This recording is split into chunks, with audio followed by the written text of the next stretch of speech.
The city of Porto suffered great setbacks after the Moorish invasions, with its territory being reconquered by Count Vimara Perez, who founded the city at the end of the 9th century. Dona Teresa, mother of the first king of Portugal, donated the land of Porto to Bishop Hugo, who bestowed its first charter in 1123. The development of commercial activity led to the progressive urbanization of the riverbank area, and in the late 14th century the borough was encircled by a second city wall. Medieval Porto was home to Afonso Martins Ayo, negotiator of the treaty with England, Henry the Navigator, and Pero Vaz de Caminha, author of the Chart of the Discovery of Brazil. Located in Porto's historical center, the cathedral is one of the city's oldest monuments, as well as one of the most important Romanesque buildings in Portugal. Construction on the present-day current Cathedral of Porto was begun around 1110 under the patronage of Bishop Hugo and completed in the 13th century, though there is evidence that the city has been a bishopric seat since the Sueve domination in the 5th and 6th centuries.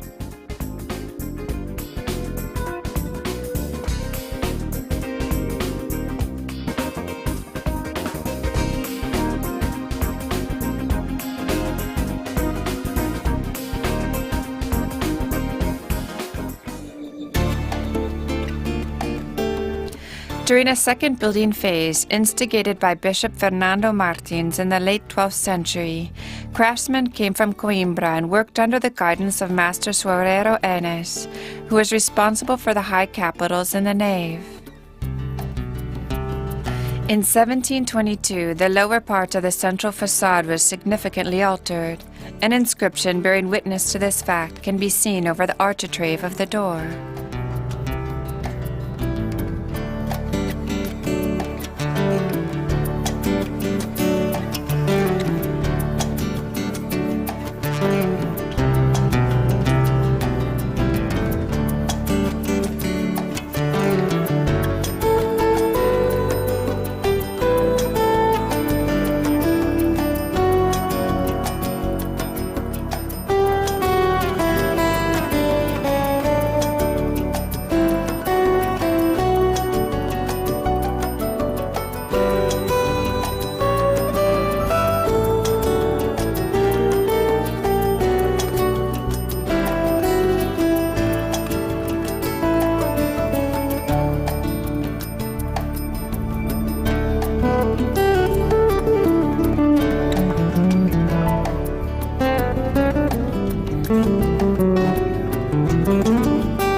The impressive height of the central nave with its thick fascicled pillars and slightly pointed arches lent an air of solemn grandeur.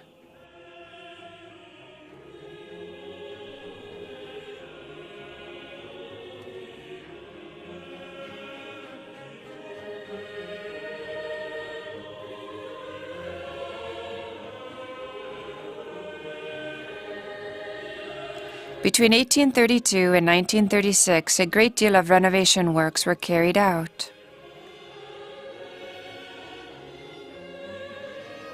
Of particular interest is a lovely stained glass rose window.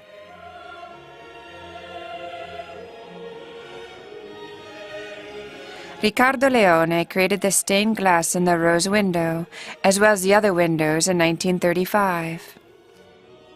Two of the most memorable events that took place in the cathedral were the marriage of João I of Portugal to Philippa of Lancaster, daughter of John the Gaunt, in 1387, and the christening of their son, Prince Henry the Navigator, in 1394.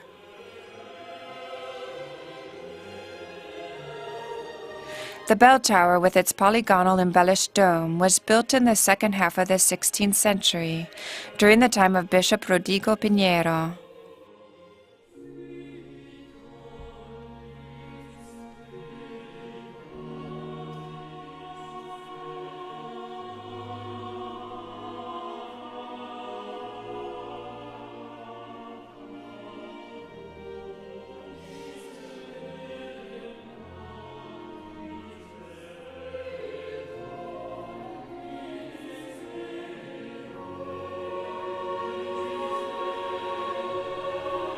The carved and gilded wooden altarpiece is considered the harbinger of the Joanine Baroque in Porto, as well as the cathedral's crowning glory. The chapter commissioned designs from two well-known Lisbon architects, though it is not known whose plan was chosen in the end. We do know, however, the names of the people chosen to execute this grandiose work, which required great technical expertise. They were the experienced artist Luis Pereira da Costa and the master carver and architect from Lisbon, Miguel Francisco da Silva, both of whom worked on the retable between 1721 and 1729. The choir stalls in rosewood are the work of the joiner Miguel Marques from 1726, from a design by Luis Pereira da Costa.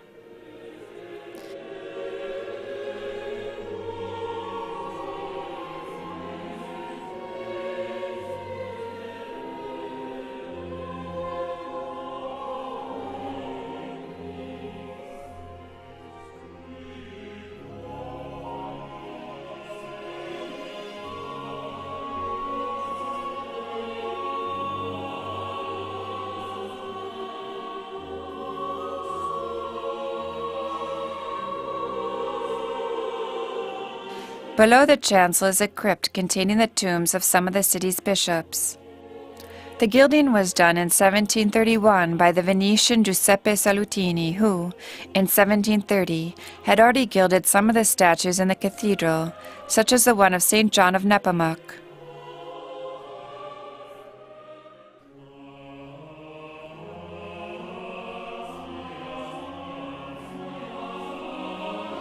The altar of St. Pantaleon at the north end of the transept is similar to its counterpart at the south end and dates from various eras. The other Baroque chapel is dedicated to St. Peter. The back of the chapel has maintained the form of the pyramidal apsidal chapel on a pentagonal plan. The lateral brackets are adorned with small images of various saints.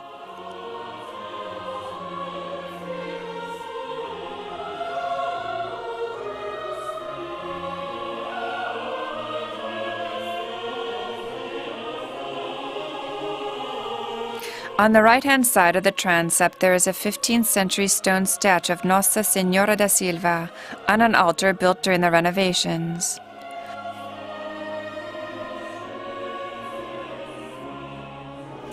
At the south end of the transept is the altar to St. Anne, made of black marble with colored marble inlays. The central niche has a statue of St. Anne with Mary, with paintings of St. Joachim and St. Joseph on either side.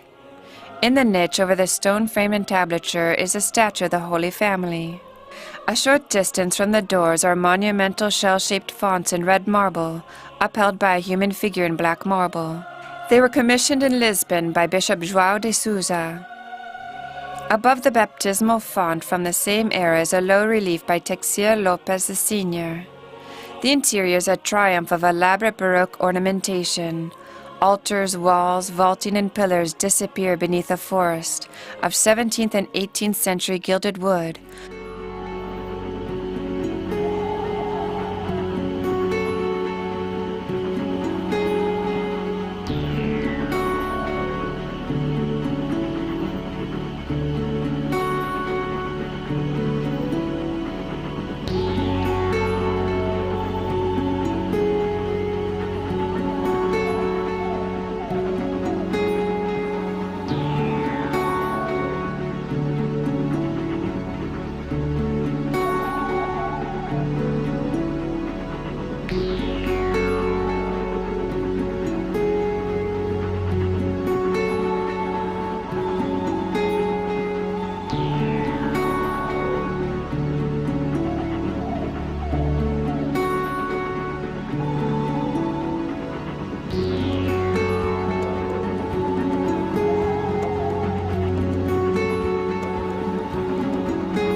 In recesses surrounding the altarpiece, the statues of Saint Anne and Saint Joachim can be seen, together with those of 4 Franciscan doctors who wrote about the Immaculate Conception. Because of an extant contract commissioning the piece, we know it to be the work of Felipe da Silva and Antonia Gomez. The Gothic-style building begun by the observant friars in 1245 was rebuilt in 1383 and only completed in 1412. The monastery later underwent further improvements, which were only completed in 1425. This was probably the most important improvement carried out under the patronage of King John I. As proof of his esteem for the Franciscan friars, John I chose to stay in the monastery at the time of his marriage to Philippa of Lancaster. According to Tavares Chico in his book on Gothic architecture in Portugal, the monuments of the mendicant orders built in the 13th century have special characteristics which gave rise to a recognizably national style of architecture, despite the relative poverty of the sculpture and the archaic aspect of certain solutions. The churches are large, yet relatively humble material was used in their construction. They have high dividing arches, windows resting above the pillars, and, in accordance with the Franciscan ideal, are covered in wood.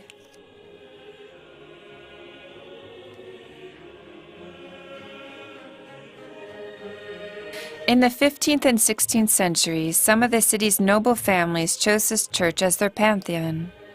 This brought the church increased funds, which led to significant changes in the church's appearance over the centuries in order to incorporate evolving tastes. In the 17th and 18th centuries, the interior was completely covered with carved gilded wood decoration, an expression of a decorative richness significant in Porto, but which hid the church's original structure. At this time, the high choir was also enlarged. The central nave is illuminated by the original rose window and the openings above the side aisles.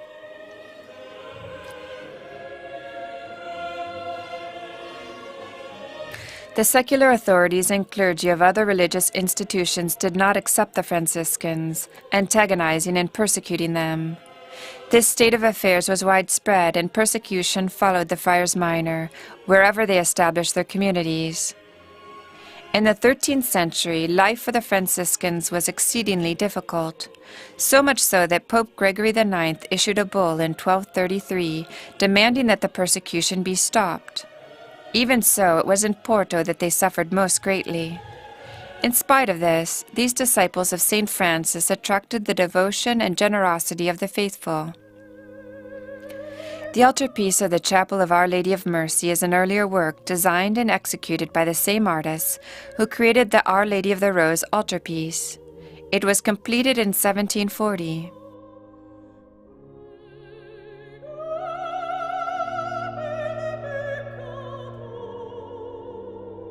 The burial chapel of Luis Alvarez de Souza is to be found on the left-hand side of the main door, below the choir.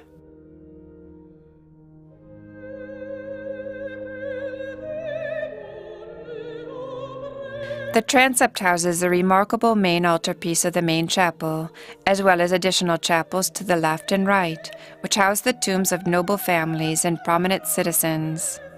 7 tombs are to be found on the floor of the access of the main chapel.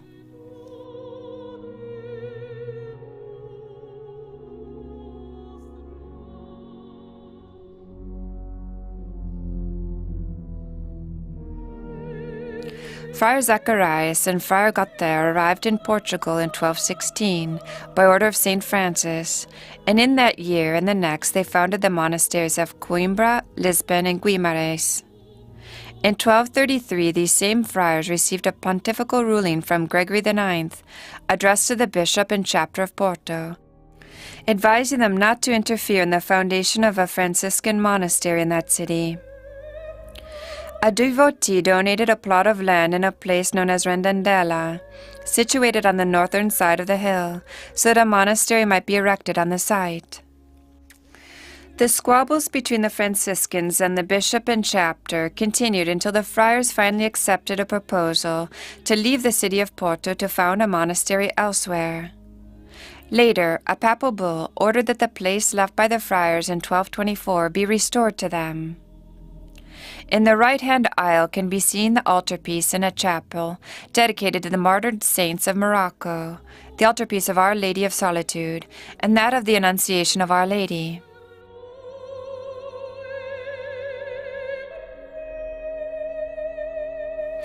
The altarpiece of the martyred saints of Morocco is the work of the woodcarver Manuel Pereira da Costaroña, dating back to 1751.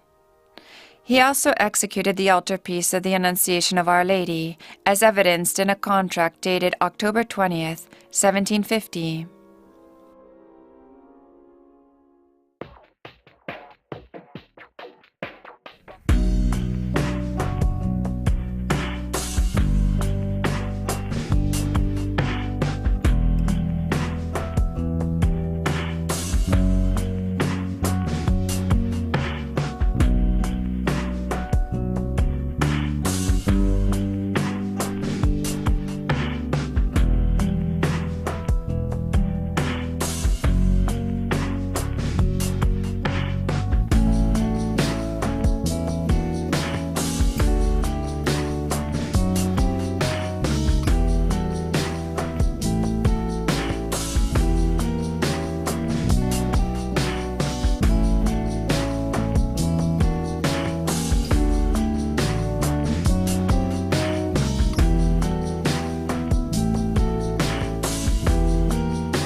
The Baroque style can be admired in countless significant buildings of civil and religious architecture in Porto.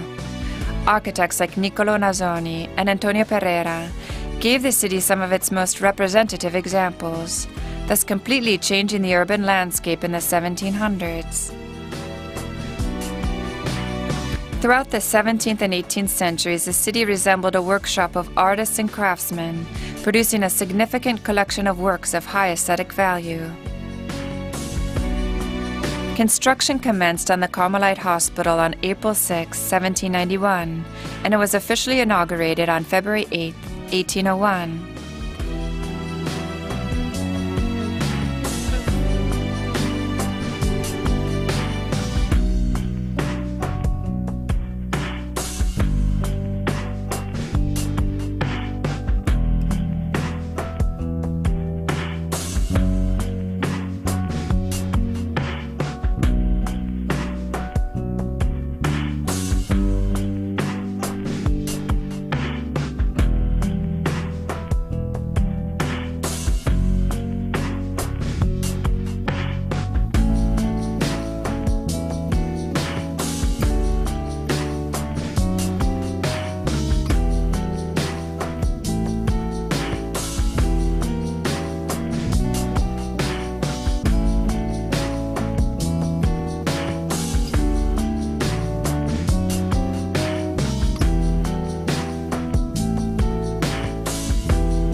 The church was built at the top of Calzada da Natividade, a designation connected to the fountain, dedicated to Our Lady of Nativity at Praça Nova. Work began on April 23, 1732, and the church's first Mass was celebrated on July 28, 1738. The facade was finished in 1750, but the consecration of the temple took place only on December 12, 1779. A tower was also finally built between 1757 and 1763 in an area called Cerro dos Enforcados, Hill of the Hanged, since it was there that executed people were buried.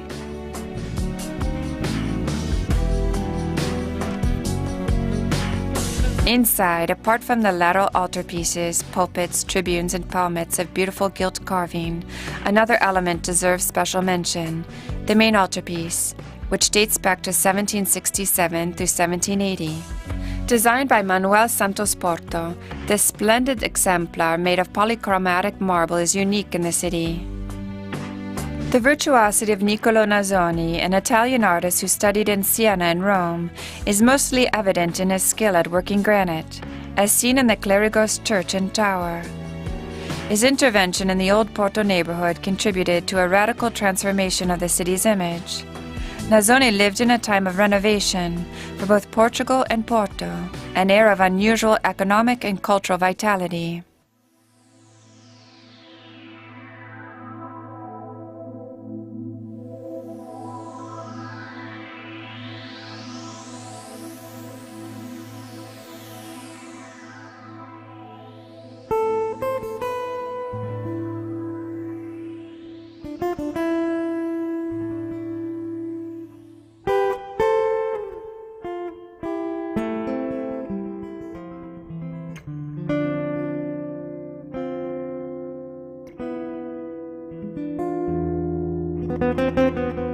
The clock hangs in the immense atrium of the São Bento railway station.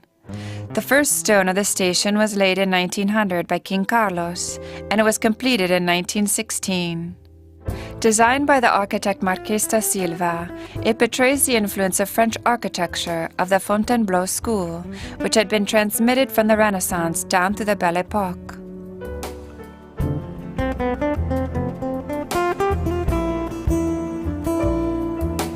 One of Jorge Calaco's most well-known azulejos in the station depicts the Battle of Ceuta.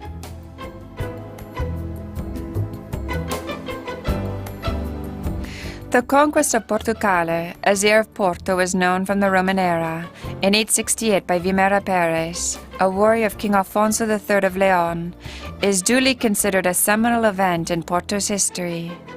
From the second half of the 6th century, Portugal in Castronovo was the head office of the Portugalense diocese. Porto's importance increased as of 868, when it became the center of the movement for reconquering and unifying the surrounding land, which as a result became known as the Portugalensis province in the middle of the 10th century. The inhabitants of this area became known as the Portugalenses, and among them the first vague feelings of nationalism began to emerge. In 1147, the Norman Crusaders, who participated in the Second Crusade to the Holy Land, entered the territory around the Douro River. The Bishop of Porto, Dom Pedro Pitois, eloquently lectured the invaders at the Castro de Portugal, on top of the hill in front of the cathedral, to try to convince them to join King Afonso Henriques in conquering Lisbon from the Moors. Afterwards, the Portugalense bishop accompanied the Armada and took place in the military adventure.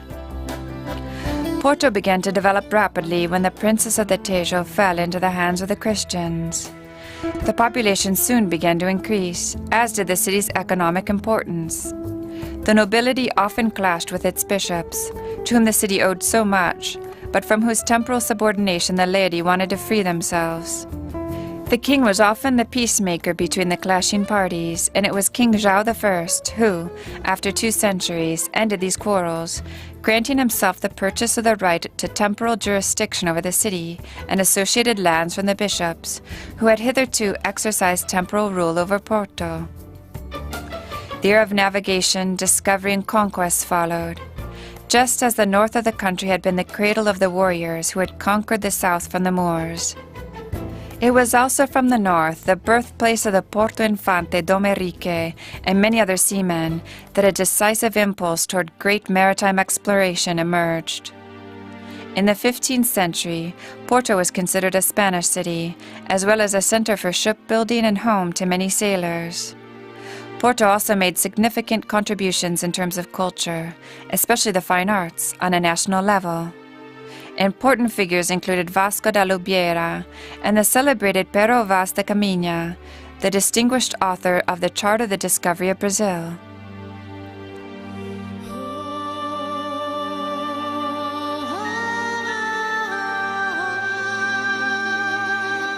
Portugal recovered its independence after years of Spanish subjugation, at which time Porto enthusiastically played a leading role in the dispute over the restoration of the monarchy. Naturally, not all of Porto's history is related to war. In the second half of the 18th century, the city, which had become quite wealthy, grew and modernized itself thanks to the Almaras. In the 19th century, Porto produced great poets such as Garrett, as well as renowned sculptors like Soares dos Reis.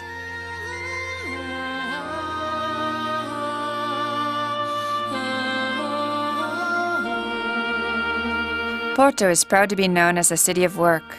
Its inhabitants have always been in the front line, defending national causes and making important contributions to the era of discoveries. The region's economic development makes it one of the most dynamic areas in the country. Despite their reputation as hard workers, the people of Porto are also known for their honest and hospitable spirit.